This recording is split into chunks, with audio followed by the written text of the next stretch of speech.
잘 잤다. 둔하고 센스 없는 줄 알았더니 침대는 잘 골랐단 말이야. 여보, 어제 온 소파도 너무 편하던데 소파는 어디 거야? 당연히 쇼엔이지.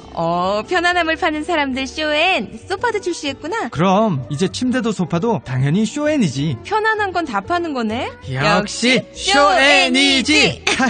세계 최초 신개념 어린이 매트와 친환경 소파도 곧 출시됩니다. 검색창에 쇼엔이지 또는 검색창에 쇼엔이지. 문재인 대통령마저 이룰 수 없습니다. 언론 권력의 끝없는 왜곡과 조작의 숨은 7가지 비밀. 제대로 알아야 끝까지 지킨다. 조기숙 정치학 박사의 팩트로 파헤친 보고서. 왕따의 정치학. 위즈덤 하우스 미디어 그룹.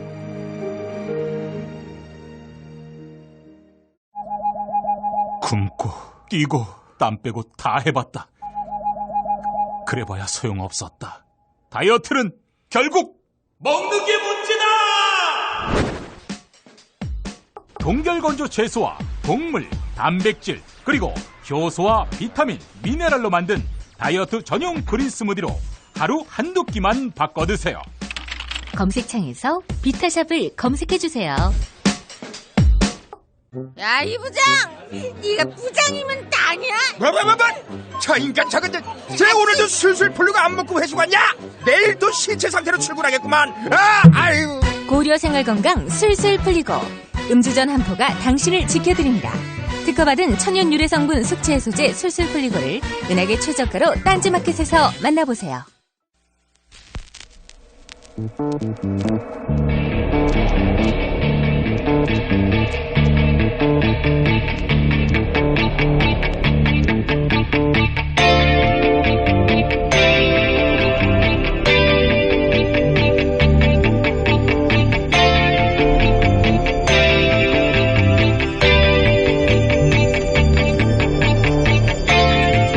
안녕하세요, 김호준입니다. 어제 괴 비행체가 군사분계선을 넘나들었다고 합니다. 지난 10여 년간 북한 소식은 모두 부정적인 뉴스였습니다. 세계 유일 분단 국가가 통일되어야 한다는 생각 그 자체가 과거보다 많이 약해졌습니다. 이제 각자 체제 유지하며 이 상태를 그냥 유지해야 한다 하는 말들도 많이 합니다. 제 생각은 그렇습니다. 파리, 북경, 서울 물리적으로 다 같은 땅 위에 있죠. 서울에서 파리까지 운전에 가는 게 가능은 합니다. 하지만 우리 머릿속에서는 그 땅은 끊어져 있습니다. 머릿속에서 땅이 끊어진 덕분에 우리 머릿속에서 세계는 우리와 떨어져 있고 세계는 저 멀리 바깥에 있죠. 그렇게 나와 세계는 연결되어 있지 않습니다. 물리적 조건은 정신을 한계 짓습니다. 태평양 섬 원주민들이 처음 보는 백인을 신으로밖에 여길 수 없었던 건 그들의 평균 지능이 다른 지역보다 더 떨어져서가 아니죠. 서울역에서 기차 타고 평양, 북경, 모스크바 지나 파리까지 그 상상의 단절이 없어져야 한다. 중고생들이 여름방학이면 이 대륙의 땅끝까지 횡단하는 꿈을 꿀 수 있어야 한다. 그렇게 물리적으로 세계와 연결되는 것이 우리의 변방의식을 덜치고 세계인으로 보편의식을 갖는 출발점일 수 있다. 저는 개인적으로 그게 통일이 가져다 가장 큰 보상이라고 믿습니다. 문재인 정부의 대북 정책이 이런 상상까지 품어주길 개인적으로 기대합니다. 김원준 생각이었습니다.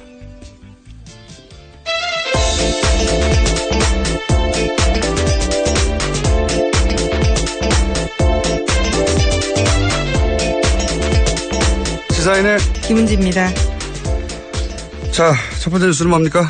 네, 문재인 대통령이 어제 추도사를 통해서 노무현 전 대통령의 꿈을 다시 시작하겠다라고 선언했습니다.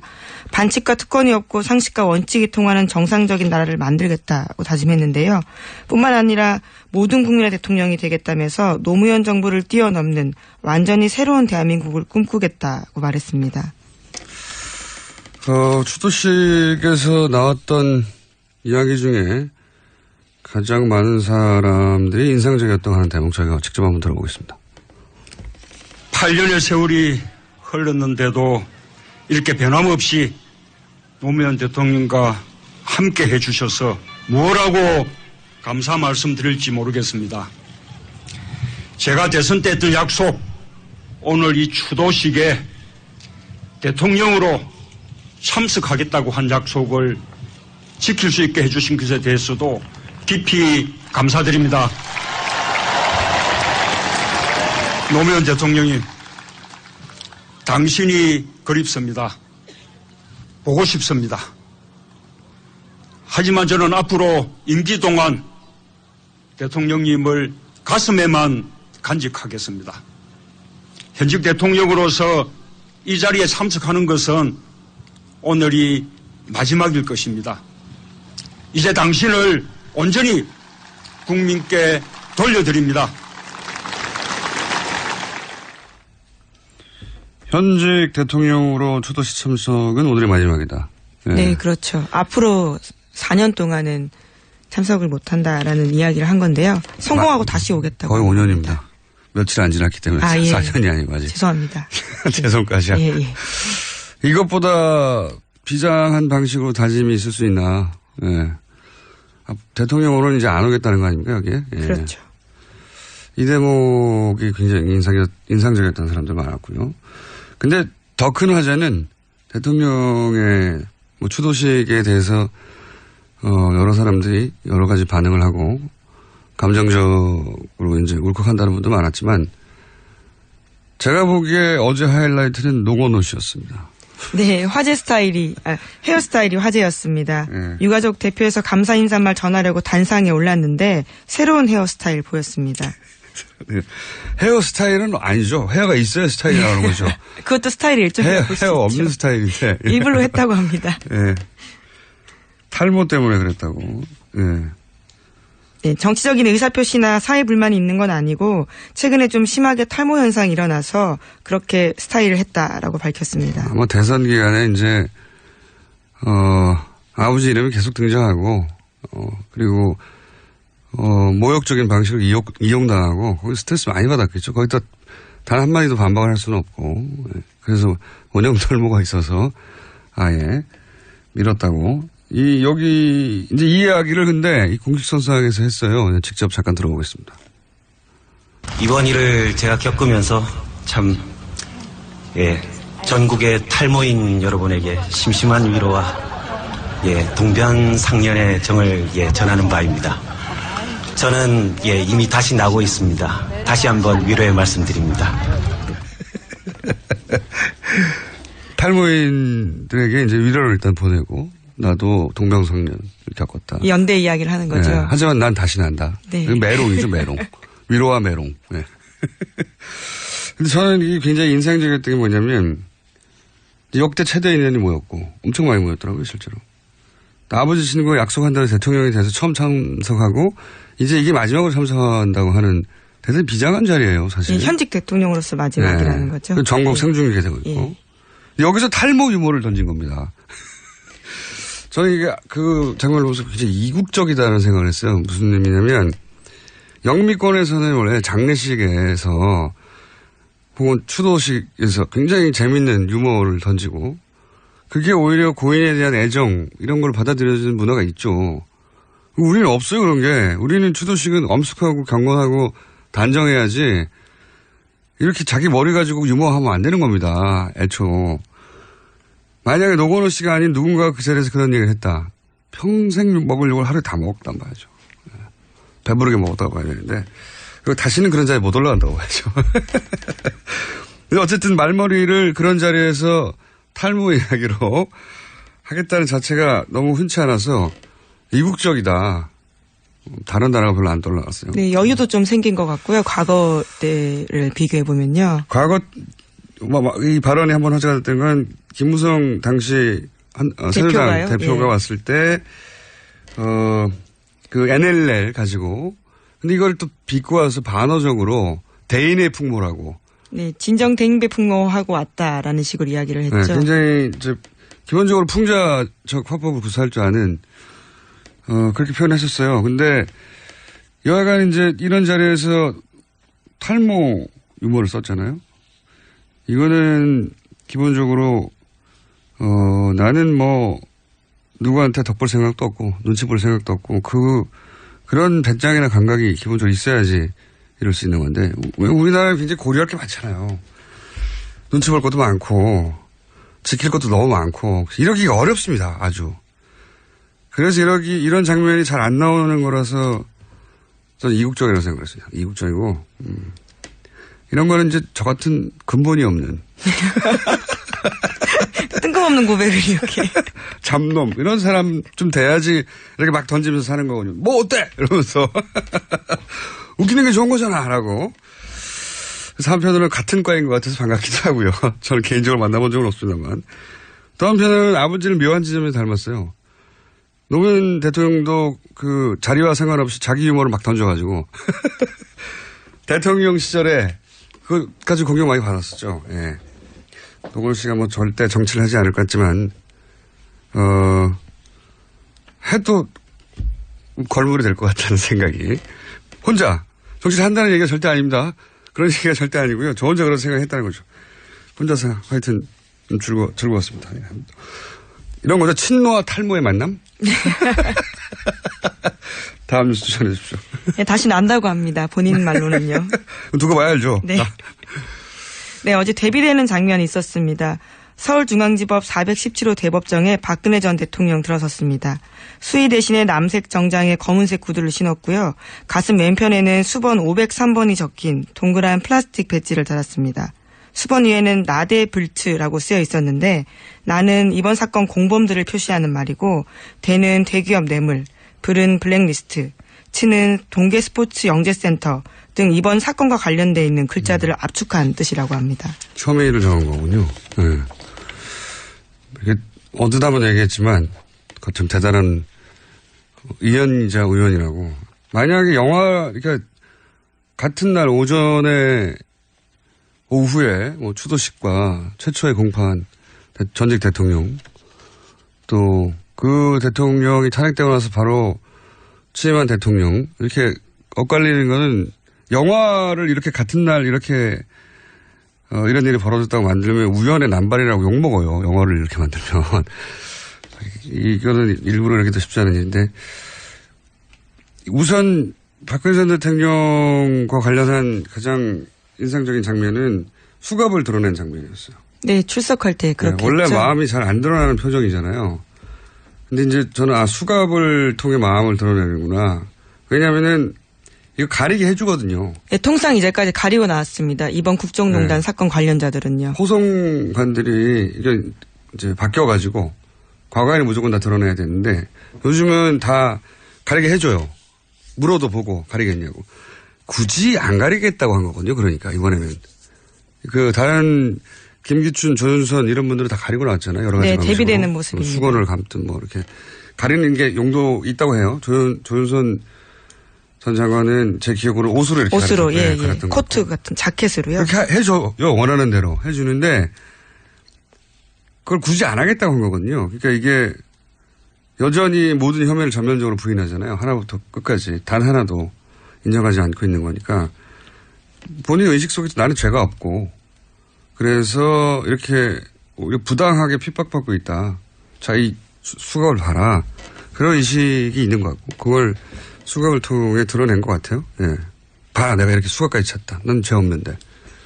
그런 마음인가 아닌가 여전히 수갑을 통해서 수갑을 일부러 드러냈네. 네, 선택한 거죠. 그 네. 모습을요. 다른 사람들은 안 그러거든요. 자, 최순실 씨는 바로 옆에 앉아 있었고 법정에서. 네, 같은 자리에 앉아 있었습니다. 최순실 씨가 자기 이야기를 좀 했는데요. 40년 동안 지켜본 박 전 대통령을 재판정에 나오게 한 자신이 죄인이다라고 말했습니다. 그러면서도 재판에서는 모든 혐의는 부인하고 있습니다. 그렇군요. 저는 또 한 사람의 인상적인 분이 유영하 변호사였어요. 유영하 변호사가 변호인이니까 당연히 여러 가지 말들을 했습니다. 아직 법정 공방이 본격적으로 시작된 건 아닌데 기본적으로 이제 혐의들을 어떻게 대처나가고 논지를 어떻게 세웠는지를 볼 수 있는 말들을 여러 가지 했잖아요. 저는 유영하 변호사 조력이 박근혜 전 대통령에게 도움이 정말 되는 건지 박근혜 전 대통령 측에서 한번 따져봐야 할 것 같다는 생각을 한 게 오랜 기간 훌륭한 변호사의 조력을 제가 오래 받아봤지 않습니까? 훌륭한 변호사들의 조력을 오랜 기간 받아본 사람으로서 이 유영아 변호사의 조력에 대해서 이 워딩을 보면서 이렇게 하면 안 될 것 같은다는 생각을 많이 한 게, 예를 들어서요. 미르 K 재단을 플레이그라운드와 WK 용역 수수 때문에 만들었다. 네. 거기서 글로 돈을 빼내려고 만들었다. 라는 인식이 있고 혐의가 있는데, 그렇다 하더라도, 이게 주장이에요, 여기서부터는. 그렇다 하더라도 그 돈을 대통령 임기 5년 안에 모두 소진할 수 없다. 근데 그 말은 그래서 5년 안에 소진할 수 없는데 그러므로 뇌물죄로 볼 수 없다. 이렇게 이어진 논지 같은데, 아니 누가 그 미르 K 재단 재산을 임기 내에 소진하려고 했다고 몰아친 적이 없잖아요. 일단. 네, 현지 주머니에 들어온 돈 한 푼도 없다, 그 논리죠. 네, 그러니까 미르 K 재단을 만든 게 임기 2년 남겨놓고니까 5년 내에 소진될 수 없다는 건 사실관계도 맞지 않지만, 이렇게 임기 내에 다 소진하려고 했지, 이런 공격을 한 적이 없어요. 아무도 주장하지 않은 혐의를 스스로 씌운 다음에 스스로 벗고 막 그러는 거예요. 일단 이게. 아무도 그런 주장 안 했는데. 다른 변명을 하고 있는 거죠. 그렇죠. 네. 그리고 임기 중에 다 못 쓴다는 게 뇌물이 아니라는 무슨 반증이 안 되는 거거든요. 뇌물을 받아서 다 못 쓰면 뇌물이 안 된다는 법리가 있나요? 저는 이 논리가 너무 이상하고, 저같이 법을 모르는 사람한테도. 그리고 이제 이런 것도 있어요. 블랙리스트에 대해서 대통령이 문제 있는 단체에 대해서 한마디 했다고 해서, 한마디 했다고 하는 것까지는 부인 못하는 거죠. 블랙리스트 1년의 과정 전부를 책임을 묻는 거는 뭐라고 비유했냐면, 살인범을 낳은 어머니에게 살인죄를 묻는 거다. 그러니까 어머니는 자식을 낳았을 뿐인데 그 자식이 나중에 살인범이 됐다고 해서 어머니한테 살인죄를 물을 수 있냐. 본인은 무릎을 친 비유인 것 같은데, 저는 이 참 말이 안 된다고 생각하는 게, 여기서 아마 살인범은 좀 김기춘 비서실장이나 또는 뭐 문체부들의 조윤선 장관이나 이런 그런 부하 직원을 의미하는 것 같죠. 예. 그리고 자신은 뭐 그냥 대통령으로서 문제 있다고 한번 지적했을 뿐인 어머니, 이 정도로 비유한 것 같은데, 일단 비유가 아주 안 좋아요. 이 비유 자체가 아주 나쁜 상상을 하게 하는 나쁜 비유고요. 그리고 이렇게 비유를 들면 무슨 생각이 바로 드냐면, 살인범을 낳기만 한 게 아니라 살인하라고 교사까지 한 엄마니까 더 나쁘게 상상이 되거든요. 네, 지시했다고 사실상 인정한 거죠. 문제단체에 대해서 말했다라고 한 거니까요. 그러니까요. 대통령의 말이 지시지 그러면 뭐. 편하게 농담했다고 생각할 수도 없는 거고. 그러니까 이 비유도 안 좋고 논리 전개도 훌륭한 변호사의 조력을 받아본 당사자로서 오랫동안 변호사의 조력을 듣고 내가 생각지도 못한 논지가 튀어나오고 막 이렇게 하면 되겠다는 생각도 들고 그렇거든요. 훌륭한 변호사들하고 같이 재판을 받다 보면. 근데 제가 생각해도 구멍이 많은 논지여서 이분이 도움이 될지 모르겠습니다. 이 재판에. 박근혜 전 대통령 측한테는. 자, 다음 뉴스는요. 어제 크게 두 가지 사건이 이렇게 있었습니다. 예. 네, 그리고 또 청와대가 세월호 재조사를 위해서 제2기 특별조사위 꾸리겠다라는 조선일보 아침 보도가 있습니다. 국회에 제출된 세월호 2기 특조위법을 여야 합의로 처리하긴 어렵다고 봐서 대통령 업무 지시로 바로 설치할 수 있는 대통령 직속 특조위에 무게를 두고 검토하고 있다는 겁니다. 입법을 통해서는 통과하기도 쉽지 않을 것 같고 시간도 걸리고. 조선일보는 참 세월호 재조사하는 데 관심이 많아요. 이거 하지 말라고 계속 주장하고. 예. 특히나 관심이 많은데. 대통령의 의지를 그만큼 보여주는 거죠. 예. 네, 지난 시간 동안 세월호에 세금이 얼마나 들었는지를 집중적으로 보도한 바도 있습니다. 네. 그리고 뭐 다른 나라의 사례를 들면서도 그렇고. 세월호를 재조사하면 나라가 망할 것처럼 굴어요. 조선일보는. 왜 이렇게 관심이 많은지. 여하간 대통령 직속기구로 특조위를 둔다는 거는 그 정도의 의지가 있다는 겁니다. 예. 그리고 이거는 미룰 게 아니라고 생각하는 거고요. 다음 뉴스는요? 네, 감사원이 청와대가 4대강 사업에 대한 정책감사 지시를 발표했는데 당장 감사에 착수하기 어렵다라는 입장을 밝히고 있습니다. 그 이유로는 절차상 문제가 있다라는 건데요. 감사원 관계자는 감사원법과 규정에 감사 착수 요건이 정해져 있는 만큼 공식적인 절차를 기다려봐야 한다라고 밝혔습니다. 하지만 감사원은 이런 요청이 없어도 자체적으로 직권 감사할 수 있거든요. 그렇기 때문에 감사원이 부정적 입장 아니냐라는 의심이 나오고 있습니다. 이건 뭐 감사원장이 박근혜 정부에서 임명한 사람이니까. 그리고 또 어제 저희 인터뷰를 통해서도 잠깐 문제제기 됐었는데 핵심적인 그러니까 이런 일을 해야 할 핵심적인 요직에 실제로 지난 10년간 4대강을 적극적으로 옹호해서 4대강 업무를 진행시킨 관료들이 그 자리에 가 있다. 감사의 대상이 될 사람이 감사를 할 자리에 가 있어서 그게 쉽지 않을 것이다. 라고 하는 게 10년 동안 이 4대강 관련 일을 지켜본 전문가의 이야기란 말이죠. 이것도 그런 맥락에서 이해할 수 있죠. 예. 그리고 감사원 내에도 이명박 정부에서 임명한 사람도 있고, 그리고 박근혜 정부와 함께 일했던 사람들도 있고, 그리고 감사원 자체도 거꾸로 감사의 대상이 될 수도 있죠. 네, 왜냐하면 지난 감사를 3번이나 걸쳐서 했기 때문에 네. 그 부분에 대한 이야기도 나올 수 있습니다. 네. 그래서 실제로는 요청하지 않아도 할 수 있지만 대통령이 해야 한다고 하는데도 안 하겠다는 거죠, 지금. 네. 이런 일들이 일어나는 걸 보면 아직은 바뀐 건 대통령밖에 없어요. 네. 그리고 주요 장관들도 아직 결정도 안 됐고요. 오늘 청문회 하는 거죠? 네. 네, 오늘 내일 있습니다. 갈 길이 멉니다. 네, 이런 뉴스를 볼 때마다 느끼는 건데. 자, 근데 끝까지 안 한다고 버틸 수는 없을 테니까 당연히. 네, 그냥 지금 뭉개고는 있는 건데 버티기는 쉽지 않습니다. 다음 뉴스는요? 총리 인준 얘기 나오겠죠? 네, 총리 인준 있습니다. 오늘 있습니다. 그런데 자유한국당 인사청문위원들이 이낙연 후보자가 청문회를 방해하고 있다고 주장하면서 국회 청문회 일정 논의에 참여하지 않겠다라는 계획입니다. 자진 사퇴 촉구하고. 보이콧을 하는 거죠, 말하자면. 원래 이제 정권 출범 초기에 가장 먼저 정권을 흔드는 방식이 강요들 구성할 때 이런 청문회 때 한두 명 낙마시켜가지고 그래서 이제 대선 패배 후유증도 좀 달래고 힘이 빠진 지지자들도 좀 결속시키고 그렇게 하죠. 그렇게 하고. 근데 이번에는 그게 좀 제가 보기엔 어렵다고 보니까 보이콧 얘기하지만 청문위원이 총 13명인데 자유한국당이 5명밖에 안 되거든요. 전원 다 보이콧 해도 청문회는 그냥 정상적으로 열립니다. 그러니까 이런 주장들을 막 해야 되는데 상대 정당 혹은 이 후보에 대해서. 근데 이런 공격을 할 자리에 아무도 참석을 안 하면 그냥 통과되는 거예요. 안타깝게도 자유한국당 입장에서는.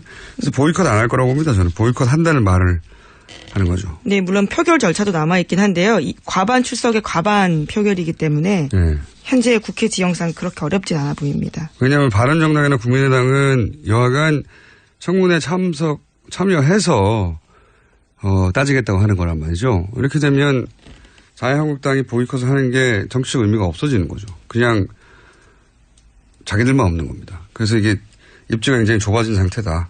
자유한국당이. 청문회에 관한하는. 자, 제목 정도 읽을 수 있을 것 같습니다. 네, 어제 세월호에서 새로운 완전한 유해 발견됐다고 했는데 일반인으로 추정되는 이영숙 씨라고 어제 JTBC가 보도했습니다. 네, 계속 이 뉴스는 저희가 단신으로 전해드리는데 지금 이제 대통령 직속기구로 특조위도 나온다고 하고 저희도 좀 이 지금까지 나온 유해들 관련해서 좀 모아서 한 번에 따로 다루기로 하겠습니다. 여기까지 하겠습니다. 시사인의 김은지였습니다. 감사합니다. 모닝똥? 제겐 사치였죠. 내가 토끼인지 토끼똥이 나인지 내가 변을 본 것인지 변을 당한 것인지 나는 바나나이고 싶다. 간혹 구렁이이고도 싶다. 아, 큰일 났네. 이거 이러면 다 죽어. 미궁 장사랑! 빅똥의 추억 미궁 장사랑이 찾아드립니다. 혈중 콜레스테롤 개선과 배변 활동에 도움을 주는 건강기능식품입니다. 검색창에 미궁 장사랑. 골반 잡자 바로 잡자 바디로직. 허리 통증 바로 잡자 바디로직. 몸매 교정 바로 잡자 바디로직. 자세가 좋아지는 골반 교정 타이즈 바디로직. 검색창에 골반 교정 바디로직. 삐딱한 남성 골반, 허리에도 역시 바디로직입니다. 바디로직의 효과를 못 느끼셨다면 100% 환불해드립니다. 자세한 환불 조건은 홈페이지를 참조하세요. 아무도 묻지도 따지지도 않고 가입하셨다고요? 보험은 너무 어려워요. 걱정 마십시오. 마이보험 체크가 도와드립니다. 1800-7917 마이보험 체크로 지금 전화주세요. 1800-7917 이미 가입한 보험이나 신규 보험도 가장 좋은 조건을 체크해서 찾아드립니다. 인터넷 한글 주소 마이보험.com 또는 카카오톡에서 아이디 검색 마이보험을 친구 추가하여 상담하실 수 있습니다.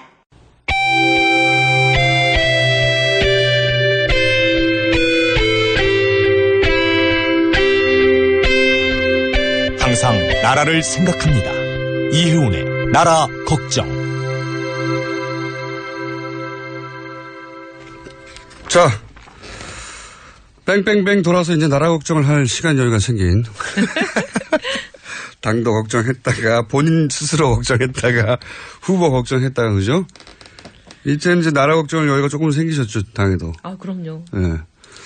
바른정당의 분위기가 뭐랄까요? 마치 대선 반쯤 이긴 당 같아요. 그렇지 않습니까? 하여튼 대선에서 하여튼 국민들께서 저희들한테 과분하게 사랑과 신뢰를 주셨다. 이게 저희들 생각이에요. 네, 민주당이 분위기 좋은 게 너무 당연해. 거기 체크놓고 보자면 다른 모든 정당 중에 바른정당에서 제일 긍정적인 뉴스가 많습니다. 네. 네. 으쌰으쌰 한다는 분위기. 네. 그리고 뭐 당이 막 젊어지려고 노력한다는 분위기. 네. 다른 당은 막 지금 싸우고 난리 났는데 그렇죠. 저희 당만 이렇게 일치단결해서 정말 잘해보자. 국민들이 주신 사랑을 우리가 어쨌든 갚아보자. 뭐 이거니까. 이게 이제 그래봐야 사위였거든요. 근데 처음부터 끝까지 내내 꼴찌할 거라고 생각하다가 막판에 대역전이죠, 사실. 대역전이 맞습니다. 네. 네. 이거 1% 2% 득표하는 거 아니야? 이 정도 수준의 고민을 하다가 대역전이라고 볼 수 있죠. 며칠 만에. 네, 단 며칠 만에. 네. 그러면서 국민들 관심도 높아졌고 잘한다는 응원도 생기고 네. 당신들이 합리적인 보수로 성장해줘야 되는 기대도 있고 뭐 젊은 층도 막 호응도 있고 신날 요소가 많아요, 그죠? 네, 그리고 또 더 감사한 것은 선거 끝나고 나서 다들 막 아쉬운 마음 그리고 다른 후보를 찍었는데 그건 너무 후회된다. 당신들 이 정도일 줄 알았으면 찍어주는 건데 하면서 막 이렇게 미안해 하시는 게 더 감사하죠. 그래서 신이 난 거가 느껴져요. 네, 바른정당에서는. 더 열심히 할게요. 자, 그러면은 몇 가지 오늘 이슈들이 있습니다. 이제 4대강 이야기도 좀 해야 되고, 그리고 노무현 추도식에 참석했던 이야기 잠깐 또 하고, 2주차예요, 2주차. 네. 참 2주인데, 네. 오래된 것 같아요. 한 2년 된 것 같아요. 맞습니다. 네. 굉장히 오래된 것 같아요. 네. 2주차 평가도 한번 개인적인 관점에서. 네. 개인적으로 이런 게 인상적이었다거나, 지난 시간에 1주차 됐을 때 네. 그렇게 하셨잖아요. 겁날 정도로 잘하고 있다고. 근데 그때는 일주일이니까 2주면 좀 흥분도 좀 가라앉고 네?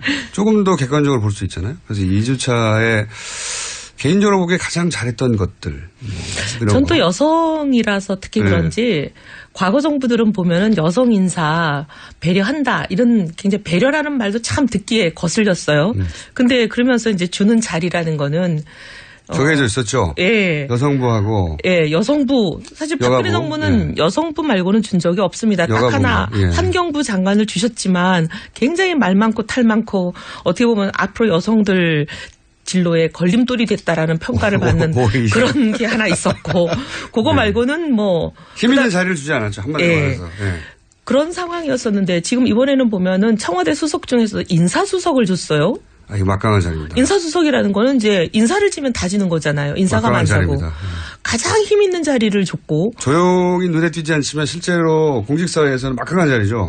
거기 다 줄 서죠. 네, 상당히 굉장히 놀랐어요. 그다음에 또 보면은 조현옥 인사수석 기억하셔야 됩니다. 예. 외무장관 자리를 줬잖아요. 예, 힘든 자리죠. 외무장관 아니 지금 외무장관 여성 처음 나왔는데 굉장히 힘 있는 자리를 줬고 물론 보훈처장도 사실 네. 그쪽에서는 힘이 있는 거죠. 그래서 굉장히 그런 부분이 저는 기대를 갖게 해요. 숫자만 세운 게 아니라. 예, 정말 이 정부에서는 여성들이 상당히 길을 펴고 능력을 발휘할 수 있는 제대로 된 장이 펼쳐지겠구나 하는 그런 기대가 생기고. 저도 인사수석에 맨 처음 발표한 인사인데 인사수석 여성이 가는 걸 보고 인사수석 여성이 이런 적이 있었나 생각해보니까 없었어요. 처음이에요. 네, 없었어요. 이건 크게 주목받지 않고 있는데 없었어요. 네. 그리고 이제 제가 여성이라서 조금 여성 자랑을 하면 연고주의, 혈연, 지연, 학연 이런 거에서 좀 자유롭잖아요.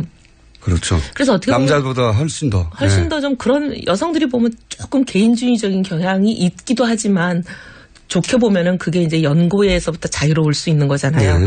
그러면 인사를 그런 거에서부터 무관하게 굉장히 사람의 능력과 자질만으로 평가할 수 있는 그런 장점이 있습니다. 그런 부분을 대통령께서 혹시 좀 물론 발표도 그렇게 했죠. 여성 수석을 쓴 거는 그런 것을 감안한 거다 한 거니까 굉장히 인사에 대해서 상당히 기대가 됩니다. 그리고 뭐 또 인사가 이제 힘든 임명이었다고 봐요. 네. 통상적으로 하기 힘든. 예. 물론 능력이 있으니까 됐겠죠. 여성이어서가 아니라. 제가 근데 여성이어서 안 된다고 할 자리였을 수도 있는데 네. 그렇지 않았다는 거죠. 예. 제가 그리고 이거 송현옥 수석을 정치하기 전에 잠깐 알았었어요. 근데 정치하고 나선 본 적이 없는 조현옥 분인데. 수석을요? 예. 조현옥 수석. 예.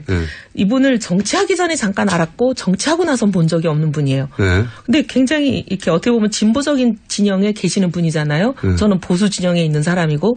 근데 굉장히 진보 보수 가리지 않고 여성의 인재 발굴 이런 데 헌신적인 분이에요. 그렇군요.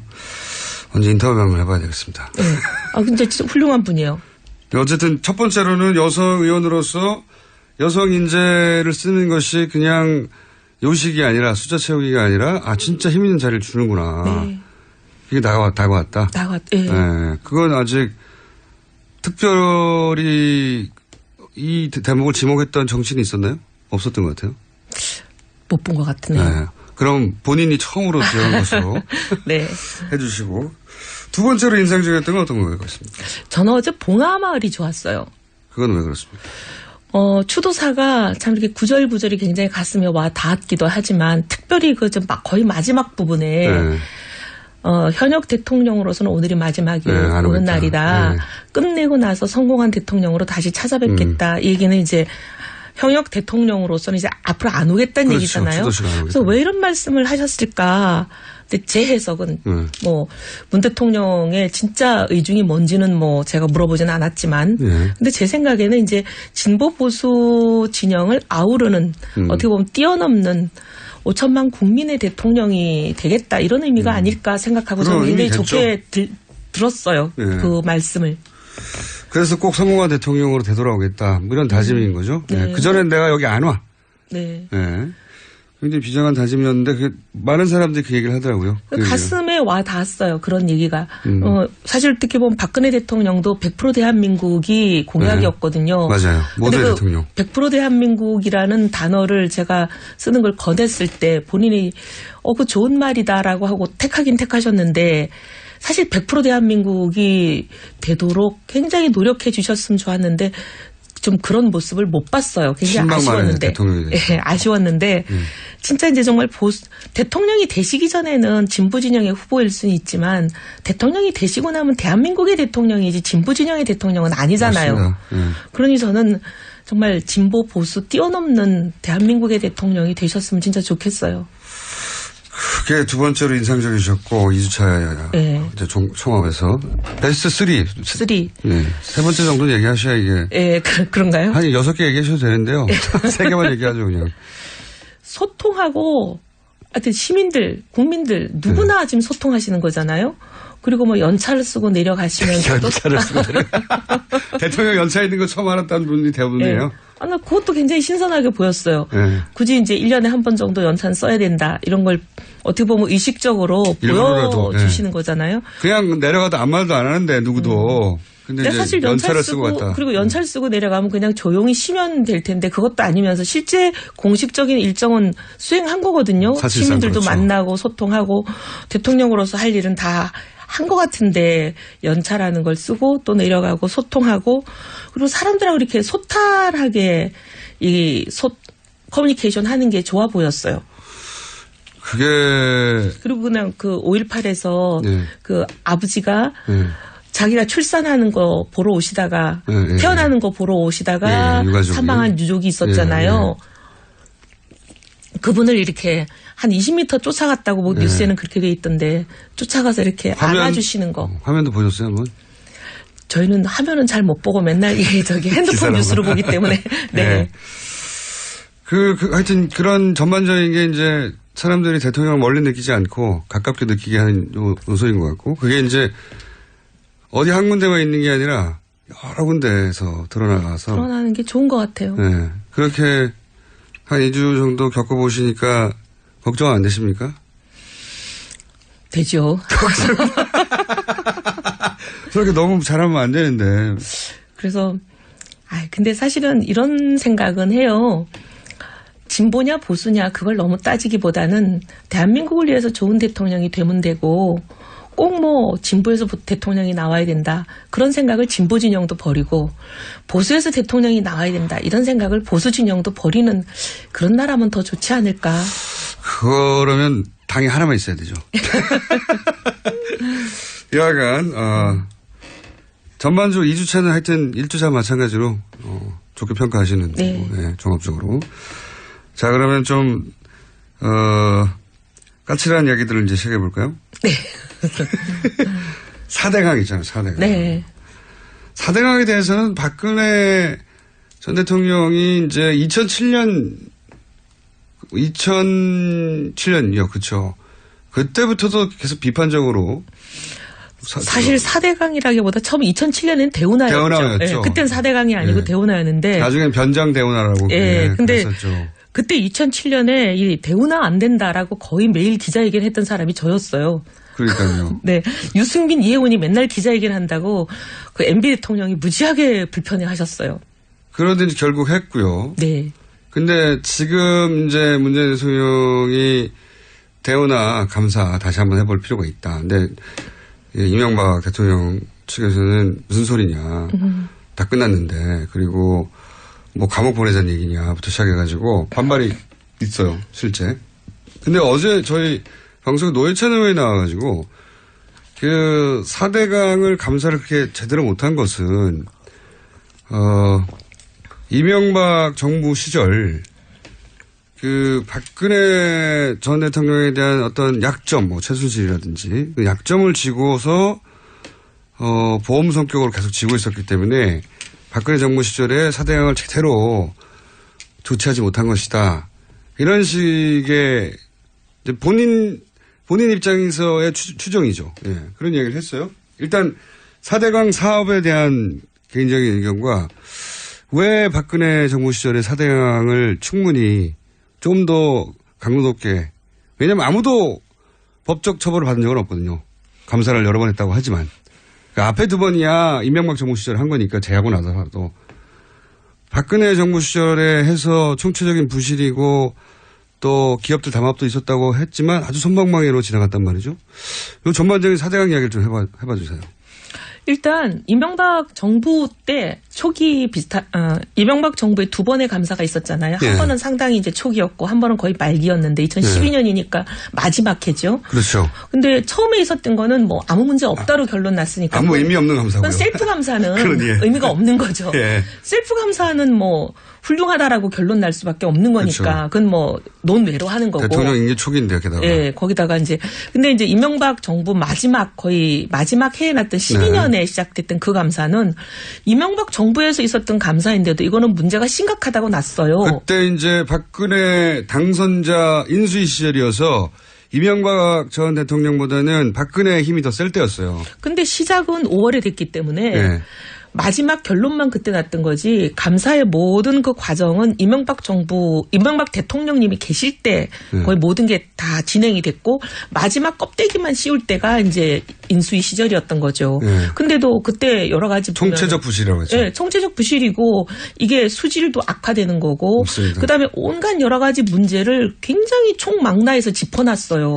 근데 그 감사가 나왔는데도 전혀 다른 대책이 없었잖아요. 그게 5년 전입니다, 벌써. 네. 수질 나빠진다고 한 게 이미.